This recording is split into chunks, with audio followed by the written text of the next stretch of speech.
बेटा colligative property से NEET में क्वेश्चन डेफिनेटली आता है, तो आज समझेंगे 3D की मदद से डिप्रेशन इन फ्रीजिंग पॉइंट। चलिए आइए बेटा, ये दो कंटेनर है, एक में मैंने सिर्फ पानी लिया हुआ है मतलब प्योर सॉल्वेंट है, और एक में मैंने सॉल्यूशन लिया है मतलब इसमें ये जो रेड रेड दिख रहा है ना, ये है नॉन वोलेटाइल सॉल्यूट। देखते हैं इसको रखना है रेफ्रिजरेटर के अंदर, किसका क्या फ्रीजिंग पॉइंट होता है चेक करके बताते हैं। ठीक है, चलिए सर, तो ये प्योर सॉल्वेंट है और ये हमारा है बेटा सॉल्यूशन। देखते हैं क्या आती है रीडिंग्स। ये रीडिंग्स आपको दिख रही है, ये देखिए ये आ गया 0 डिग्री सेंटीग्रेड। बेटा फ्रीजिंग पॉइंट ऑफ वाटर तो यही होता है, लेकिन ये देखिए सर, जैसे ही मैंने इसमें नॉन वोलेटाइल सॉल्यूट डाला ये -15 है। कितना है बेटा? ये -15 है। देखिए देखिए दिख रहा है आपको, -15 दिख रहा है। तो ये क्या हुआ, फ्रीजिंग पॉइंट कम हो गया एक नॉन वोलेटाइल सॉल्यूट को डालने से। इसी को कहा जाता है डिप्रेशन इन फ्रीजिंग पॉइंट। इसी को अपन क्या कहते हैं, डिप्रेशन इन फ्रीजिंग पॉइंट। अब समझिए सर, T0F मतलब freezing point of pure solvent जो आया था हमारा 0 degree centigrade. Yes sir.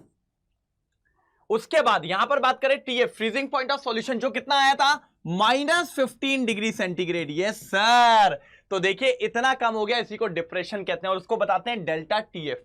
Sir कितना डिफरेंस हुआ, तो आप ये मत बोलिएगा -15 सर, वो पॉजिटिव में बताते तो 15। तो 15 के लिए क्या करेंगे, 0 -15 डिग्री सेंटीग्रेड, यही होगा, तब जाके आएगा 15 डिग्री सेंटीग्रेड। तो इससे जो फॉर्मूला बनता है बेटा वो बहुत इंपॉर्टेंट है। क्या होता है देखो ध्यान से, delta TF equals to yes T0F minus TF। बेटा बॉइलिंग पॉइंट में अलग होता है, बॉइलिंग में होता है सोल्यूशन माइनस सॉल्वेंट, और फ्रीजिंग पॉइंट में होता है प्योर सॉल्वेंट माइनस सोल्यूशन।